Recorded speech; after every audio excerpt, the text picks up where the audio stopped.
அனைவருக்கும் வணக்கம். நாம இந்தியன் சொசைட்டி சீரிஸ் பார்த்துட்டு இருக்கோம். இந்த கிளாஸ் இல்லாம சோஷியல் எம்பவர்மெண்ட் இன் இந்தியாவில் இருக்கக்கூடிய சோஷியல் எம்பவர்மெண்ட் தான் பார்க்க போகிறோம். இந்த சோஷியல் எம்பவர்மெண்ட்னா என்ன? சமுதாயத்தில் இப்போ இந்தியாவில் எடுத்துக்கலாம். இந்தியாவில் பலவிதமாக மக்கள் பிரிக்கப்பட்டிருக்காங்க. கம்யூனிட்டி வைஸ் பிரிக்கப்பட்டிருக்காங்க, கேஸ்ட் வைஸ் பிரிக்கப்பட்டிருக்காங்க. இப்படி எல்லாருமே அவங்க எக்கனாமிக்கலாகவும் டிவைடண்ட்டாக இருக்கிறாங்க. இவங்க எல்லாரும் எப்படி எம்பவர் பண்ணுறது, அவங்களுடைய வாழ்வாதாரத்தை எப்படி அப்லிஃப்ட் பண்ணுறது, இதுதான் நம்ம இந்த கிளாஸில் பார்க்க போகிறோம். So what is social empowerment?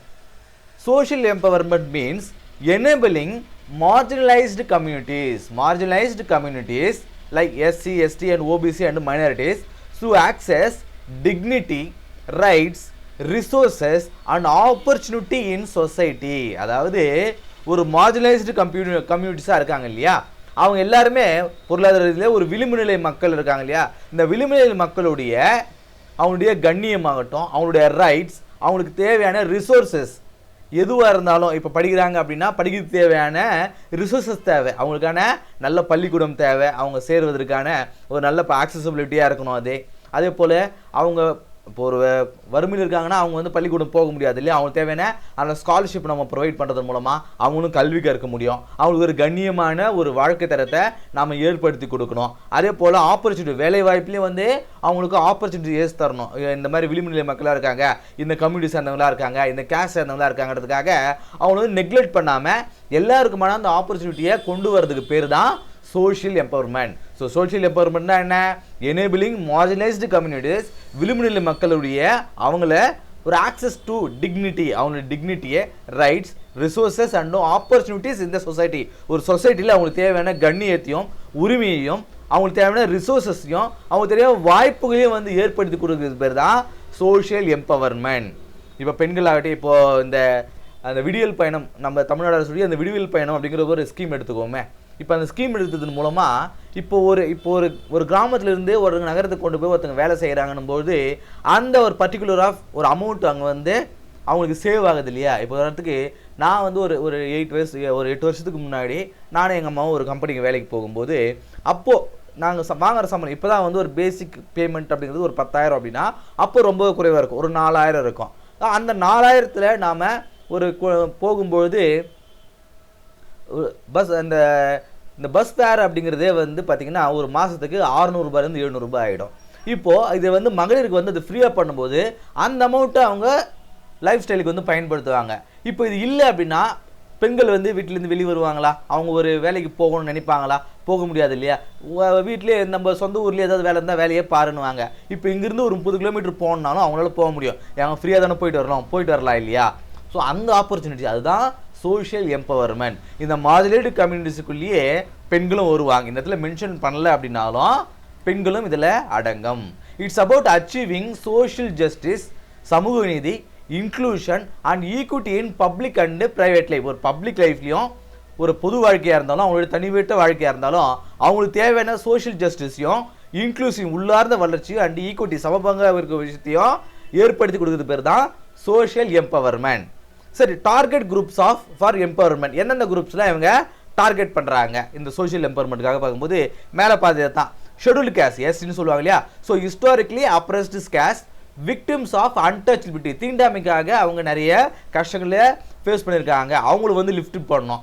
பாருங்கள், கல்வியின் மூலமாக, எம்ப்ளாய்மெண்ட், அவங்க ஹவுசிங், இது மூலமாக அவங்க நிறைய டிஸ்கிரிமினேஷனை ஃபேஸ் பண்ணியிருக்காங்க. ஷெட்யூல்டு ட்ரைப்ஸ், இந்த எதனாலே இவங்களுக்கு அப்லிஃப்ட் பண்ணணும்னா அவங்க என்னென்ன கஷ்டங்களை அவங்க ஃபேஸ் பண்ணியிருக்காங்க, இதான் நம்ம பார்த்துட்டு இருக்கோம். ஷெட்யூல் ட்ரைப்ஸ் பார்க்கும்போது அவங்க ஒரு இண்டிஜினியஸான ஒரு பீப்புள், ஒரு பழங்குடியின மக்கள், அவங்களுக்கு யூனிக்கான கல்ச்சர்ஸ் இருக்குது. மார்ஜினலைஸ்ட் இன் டெவலப்மெண்ட், ஒரு டெவலப்மெண்ட்லேயும் அவங்க ஒரு காடுகளே வாழக்கூடியவங்க இல்லையா. அதே போல் ஃபேஸ் லேண்ட் ஏலியேஷன் அண்ட் டிஸ்பிளேஸ்மெண்ட். இப்போ காடில் ஏதாவது ஒரு மைனிங் ப்ராஜெக்ட் வருது, ஒரு டெவலப்மெண்ட் ப்ராஜெக்ட் வருது அப்படின்னா அந்த லேண்ட்லேருந்து அவங்க ஏலியனேட் செய்யப்படுறாங்க இல்லையா. ஸோ அவங்களுக்கு ஒரு அப்ரெஸ்டு பீப்புள் தான். அதர் பேக்வர்டு கிளாஸஸ், ஓபிசின்னு சொல்லுவாங்க. எஜுகேஷனாகவும் சோஷியலாகவும் அவங்க அட்வான்டேஜ் குரூப்ஸாக இருப்பாங்க. அவங்க மேலே இருக்கக்கூடிய இந்த 2 பீப்புள் மாதிரி அஃபெக்ட் ஆகலை அப்படின்னாலும் இவங்க எஜுகேஷனலாகவும் சோஷியலாகவும் சில டிஸ்அட்வான்டேஜஸ் அவங்களுக்கு இருக்குது. Face structural barriers but not untouchability. அவங்க இந்த சமுதாய படிநிலைகள் சொல்லுவாங்க, ஸ்ட்ராட்டிஃபிகேஷன் சொல்லுவாங்க இல்லையா. ஸோ இந்த படிநிலைகளால் அவங்க பாதிக்கப்பட்டிருப்பாங்க, ஆனால் தீண்டாமைகளால் அவங்க பாதிக்கப்பட்டிருக்க மாட்டாங்க. அவங்களுமே வந்து இந்த ஸ்ட்ரக்சர்னால அஃபெக்ட் ஆகிருப்பாங்க. பட் ஆனால் நாட் அன்டச்சபிள், தீண்டாமையால் அஃபெக்ட் ஆகிருக்க மாட்டாங்க. அடுத்து religious minorities, Muslims, Christians, Sikhs, Jains, Buddhist, Parsis, இவங்க எல்லாமே ரிலீஜியஸ் மைனாரிட்டிஸ். இவங்களுமே சில இடங்களில் அஃபெக்ட் ஆகுறாங்க. எஜுகேஷன், ஜாப்ஸ், பொலிட்டிக்கல் ரெப்ரஸன்டேஷன், இதன் மூலமாகவும் அவங்க அஃபெக்ட் ஆகுறாங்க. இவங்கெல்லாம் மைனாரிட்டிஸ் இல்லையா? ஸோ இவங்களெல்லாம் இந்த சோஷியலில் அப்லிஃப்ட் பண்ணணும், எம்பவர் பண்ணுறதுக்காக தான் இந்த விஷயங்கள்.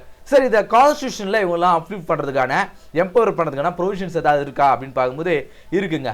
ஆர்டிக்கல் 15 கிளாஸ் 4ல் என்ன சொல்லுது அப்படின்னா, special provision for advancement of backward classes. இந்த பேக்வர்ட் கிளாஸஸை எப்படி வந்து அட்வான்சிங் பண்ணுறதுக்காக சில ப்ரொவிஷன்ஸ் கொடுத்துருக்காங்க.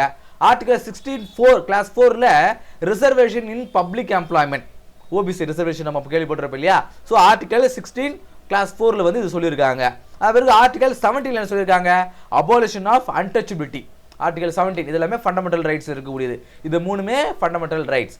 17 அபாலிஷன் ஆஃப் அன்டச்சபிலிட்டி, தீண்டாமையை ஒழிக்கிறது. ஆர்டிகல் 46 என்ன சொல்லுது, promote education of SC and எஸ்டிஸை சொல்லுது. இது வந்து DPSO, director principle state policy, டிபிஎஸ்பியில் வரக்கூடியது. Promote education of SC and ST, SC எஸ்டினுடைய எஜுகேஷனை ப்ரொமோட் பண்ணோம். ஆர்டிகல் 341 அண்ட் 342 என்ன சொல்லுது, SC ST listing the powers, அவங்களுக்கான பவர்ஸை வந்து லிஸ்டிங் பண்ணக்கூடியது இந்த 2 ஆர்டிக்கலை வந்து சொல்லுது. சரிங்களா? இப்போ கவர்மெண்ட் மெஷருங்க, இதெல்லாம் வந்து கான்ஸ்டியூஷனல் ப்ரொவிஷன்ஸ்னு பார்த்துட்டோம். கவர்மெண்ட் என்னென்ன மெஷர்ஸ் ஏற்படுத்தியிருக்காங்கன்னு பார்க்கும்போது, ரிசர்வேஷன் பாலிசி. இவங்க பாருங்க, ஒரு கல்வியிலேயாகட்டும், ஒரு வேலை வாய்ப்புலையும் இவங்கள சமுதாயத்தில் அப்லிஃப்ட் பண்ணணும் அப்படிங்கிறதுக்காக ரிசர்வேஷன் பாலிசி கொண்டு வந்திருக்காங்க. இப்போ நம்ம பார்க்குறது வந்து இந்தியா லெவல் ரிசர்வேஷன் என்ன சொல்றது, நாட் மோர் தென் 50%, 50% மேலே ரிசர்வேஷன் கொடுக்கக்கூடாதுன்றது வந்து இந்தியா லெவலில். ஆனால் தமிழ்நாட்டில் மட்டும்தான் 69% வந்து இருக்கும். அதை ஷெடியூல் 9ல் வந்து கொண்டு போய் வச்சுட்டு இருப்பாங்க. அதை அந்த திருத்தமும் செய்யக்கூடாதுன்றதுக்காக. ஸோ அதனால் தமிழ்நாட்டில் நிறைய விதமான ரிசர்வேஷன் கிளாஸ் இருக்கும். நம்ம இந்தியா லெவலில் பார்க்கும்போது 15% for SC, 7.5% for ST and 27% for OBC. இவங்களுக்கு எல்லாமே ரிசர்வேஷனாக பிரித்து கொடுத்துருக்காங்க. சரி, வெல்ஃபேர் ஸ்கீமா, கவர்மெண்ட் என்னென்ன வெல்ஃபேர் ஸ்கீம் கொண்டு வந்திருக்காங்க, ரிசர்வேஷன் கொண்டு வந்திருக்காங்க. வெல்ஃபேர் ஸ்கீம் என்னென்ன அப்படின்னு பார்க்கும்போது பிஎம் ஜன்மன் அப்படிங்கிற ஒரு ஸ்கீமுங்க 2023 கொண்டு வந்திருக்காங்க. இது எதுக்காகனா, particularly vulnerable tribal group empowerment, ரொம்ப விளிம்பு இருக்காங்க இல்லையா, ரொம்ப மோசமான நிலையில் இருக்காங்க அப்படின்னா அவங்கள ஹெல்ப் பண்ணுறதுக்காக, எம்பவர் பண்ணுறதுக்காக கொண்டு வரப்பட்ட திட்டம் தான் வந்து இந்த பிஎம் ஜன்மன் திட்டம். எந்தெந்த ஏரியாக்களில் இவங்க அதிகமாக இருப்பாங்க, சத்தீஸ்கர், ஜார்க்கண்ட், நார்த் ஈஸ்டர்ன் ஸ்டேட்டில் எங்கெல்லாம் அதிகமாக இருப்பாங்க, ஆந்திராவோட சில பேர் இருப்பாங்க. ஸோ இந்த பகுதியில் வந்து இந்த ட்ரைபல் பீப்புள் அதிகமாக இருக்கக்கூடிய ஏரியாக்கள். அது வந்து ஸ்டாண்டப் இந்தியா. ஸ்டாண்டப் இந்தியா அப்படிங்கிறது எஸ்சி எஸ்டி என்டர்பிரினர்ஸ், சில என்டர்பிரினர்ஸ், சின்ன சிறு குறு தொழிலாளர்கள் இருப்பாங்க இல்லையா, முதலாளிகள் இருப்பாங்க இல்லையா, அவங்க சின்ன பிஸ்னஸ் ஸ்டார்ட் பண்ணுறாங்கன்னா அவங்கள வந்து அப்லிஃப்ட் பண்ணுறதுக்காக pre and post matric scholarship. SC ST and OBC students இருக்காங்களே, அவங்களுக்கான ஸ்காலர்ஷிப் கொடுக்குறது. படிக்கிறதுக்கு முன்னாடியும் அந்த படித்ததுக்கு பிறகுமே வந்து அவங்களுக்கான அந்த ஸ்காலர்ஷிப் கொடுக்குறது ஸ்கூல் அண்ட் காலேஜஸில். நாய் மன்சில் அப்படிங்கிற ஒரு திட்டம், ஸ்கில் டெவலப்மெண்ட் ஃபார் மைனாரிட்டிஸை ஸ்கில் டெவலப்மெண்ட்டை கொண்டு வரதுக்காக. பிஎம் விகாஸ் அப்படிங்கிற ஒரு திட்டம், எம்பவரிங் ஆர்டிசன் ஃப்ரம் மைனாரிட்டிஸ் கம்யூனிட்டியில் கூடிய ஆர்டிஸ்ட்டை, அவங்கள வந்து கைவினை பொருட்கள் செய்யக்கூடிய ஆகட்டும், ஆர்டிஸ்ட் ஆகட்டும், அவங்களெல்லாம் வந்து எம்பவர் பண்ணுறதுக்காக ஒரு திட்டம். சரி, லீகலாக என்னென்ன திட்டங்களை கொண்டு வந்திருக்காங்க, ஆக்ட்ஸ் கொண்டு வந்திருக்காங்கன்னு பார்க்கும்போது SC ST prevention of atrocities act அப்படிங்கிற ஒரு ஆக்டுங்க. அதாவது இந்த எஸ்சி எஸ்டி சிறுபான்மையினர்கள், இந்த எஸ்சி எஸ்டி பீப்புள்ஸ் மேலே வந்து இந்த அட்ராசிட்டி வன்முறை நிறுத்தத்துக்கு தடுப்பதற்கான ஒரு சட்டம் வந்து 1989 கொண்டு வந்திருக்காங்க. ஃபாரஸ்ட் ரைட் ஆக்ட் அப்படிங்கிற ஒரு ஆக்ட் 2016 கொண்டு வந்திருக்காங்க. இதுக்காக இந்த ஷெட்யூல் ட்ரைப்ஸ்லாம் இருக்காங்க இல்லையா, அவங்க அந்த லேண்ட் ஏலியேஷனை வந்து ப்ரிவென்ட் பண்ணுறதுக்காகவும் அவங்களுக்கான அந்த லேண்ட் செக்யூரிட்டியை கொடுக்கறதுக்காகவும் கொண்டு வரப்பட்ட திட்டம். ஆர்டி ஆக்ட் 2019 அப்படிங்கிறது 25% reservation for weaker section in private schools. இந்த ஆர்டி ஆக்ட் அப்படிங்கிறது எதுக்காக அப்படின்னா, ப்ரைவேட் ஸ்கூல்ஸில் இந்த வீக்கர் செக்ஷனுக்கு ஒரு 25% வந்து ரிசர்வேஷன் கட்டாயம் கொடுத்தே ஆகணும் அப்படிங்கிறது. இப்போ உதாரணத்துக்கு இங்கிலீஷ் மீடியமோ ஹிந்தி மீடியமோ ஏதோ ஒரு படங்க இது, அதில் பார்த்தீங்கன்னா இர்ஃபான் கான் நடிச்சிருப்பாரு, எனக்கு இர்ஃபான் கான் தான் நினைக்கிறேன். அதை பார்த்தா ஹிந்தி மீடியம் அப்படின்னா ஒரு பெரிய ஸ்கூல் அது. அந்த ஸ்கூலில் வந்து பணக்காரங்க மட்டும்தான் படிக்க முடியும். ஆனால் அந்த ஸ்கூலில் இந்த மாதிரி வீக்கர் செக்ஷனுக்காக வந்து ஒரு சீட் வந்து ஒதுக்கியிருப்பாங்க. அதை இவர் வந்து ஒரு பெரிய பணக்காரு. இவர் என்ன பண்ணுவார், நமக்கு அந்த சீட் கிடைக்கணும்னா நம்ம வந்து ஏழாக நடிக்கணுன்றதுக்காக அவங்களுடைய பங்களாலாம் விட்டுட்டு வந்து ஒரு ஏழான ஒரு வீட்டில் வந்து இருப்பாங்க. அது மூலமாக அந்த சீட்டு வாங்கணும் அப்படிங்கிறதுக்காக. ரொம்ப நல்லா இருக்கும் அந்த படம். அதில் இந்த விஷயத்தை பற்றி சொல்லியிருப்பாங்க. சரி, இந்த சோஷியல் எம்பவர்மெண்ட்டில் கான்ஸ்டியூஷனாகவும் நிறைய ப்ரொவிஷன்ஸ் கொடுத்துருக்காங்க. நிறைய வெல்ஃபேர் ஸ்கீம் கொண்டு வந்திருக்காங்க, நிறைய சட்டங்கள் கொண்டு வந்திருக்காங்க. இருந்தாலும் இந்த சோஷியல் எம்பவர்மெண்ட்டில் என்னென்ன சேலஞ்சஸ் இருக்குது அப்படின்னு பார்க்கும்போது இஷ்யூஸ் காஸ்ட் டிஸ்கிரிமினேஷன் இருக்குங்க. காஸ்ட் டிஸ்கிரிமினேஷன் இருக்குது, அது ஒரு challenges. Violence, exclusion and segregation வந்து கண்டாயம் நடந்துகிட்டே இருக்குது. நம்ம தொடர்ச்சியாக வந்து நியூஸ் பேப்பரில் பார்த்துட்டு இருக்கோம். Landlessness, STs displaced by mining and dams. ஒரு மைனிங் கட்டுறது மூலமாக, மைனிங் ஆடலும் டேம்ஸ் கன்ஸ்ட்ரக்ஷன் மூலமாக அந்த எஸ்டி பீப்புள் என்ன பண்ணுறாங்க, டிஸ்பிளேஸ்மெண்ட் பண்ணுறாங்க. அவங்க நிலம் இல்லாத ஒரு பிரச்சனைக்கு வந்து ஏற்படுது. Poor education access, high dropouts among ST and ST girls. அதாவது ஷெட்யூல் ட்ரைப்ஸ் அண்ட் ட்ரைப்ஸ் இருக்காங்க இல்லையா, ஷெட்யூல் காஸ்ட் இருக்காங்க இல்லையா, அதில் இருக்கக்கூடிய அந்த சமுதாயத்தில் இருக்கக்கூடிய பெண்கள் என்ன பண்ணுறாங்கன்னா அதிகப்படியான ட்ராப் அவுட் வந்து நடக்குது. இந்த இடைநிற்றல் அப்படிங்கிறது ஒரு பிரச்சனை வந்து ஏற்படுது. Unemployment, OBC and minorities in informal sector. இவங்க என்ன பண்ணுறாங்க, ஓபிசிஸ் ஆகட்டும், இந்த மைனாரிட்டிஸ் எல்லாமே ஒரு இன்ஃபார்மல் செக்டாரை போய் வேலை செய்கிறாங்க. இன்ஃபார்மல் செக்டார்னா என்ன, அவங்களுக்கு வந்து பிஎஃப் இருக்காது, அது பிறகு வந்து இந்த இஎஸ்ஐ இருக்காது, இதெல்லாம் வந்து அது பிறகு வந்து இந்த பென்ஷனும் வந்து அவங்களுக்கு இருக்காது. இப்போது ஒரு வேலை ஒரு 5 வருஷம் 10 வருஷம் செஞ்சுட்டு அவங்க வேலைக்கு நிற்கிறாங்கன்னா இந்த ஒரு அமௌண்ட் வந்து அவங்களுக்கு ஒரு இதெல்லாம் வந்து வராது. உதாரணத்துக்கு இந்த மேஸ்திரி வேலைகள், இந்த பெயிண்ட் அடிக்கிற வேலைகள், இதெல்லாம் வந்து informal sectors. Under representation, low preference in bureaucracy, judiciary and media. பாருங்கள், இந்த மைனாரிட்டிஸ், இந்த சோஷியல் எம்பவர்மெண்ட்டில் இருக்கக்கூடிய இந்த 3 செக்ஷனும் வந்து பியூரோக்ரஸில், அட்மினிஸ்ட்ரேஷனில் இருக்காங்களா, பெரிய பெரிய அதிகாரிகளாக இருக்காங்களா, கிடையாது. ஜுடிஷியரியில் இருக்காங்களா, கிடையாது. மீடியாவில் ஷைனிங்காக இருக்காங்களா, கிடையாது. ஒரு குறிப்பிட்ட சமுதாய சாதனை மட்டும் தான் அங்கே இருக்காங்க. இவங்க எல்லாருமே வந்து அப்ரஸ் செய்யப்படுறாங்க. இது நம்ம பார்த்துட்டே தான் இருக்கோம். இப்போ ப்ராக்டிஸ் கொஸ்டின்ங்க.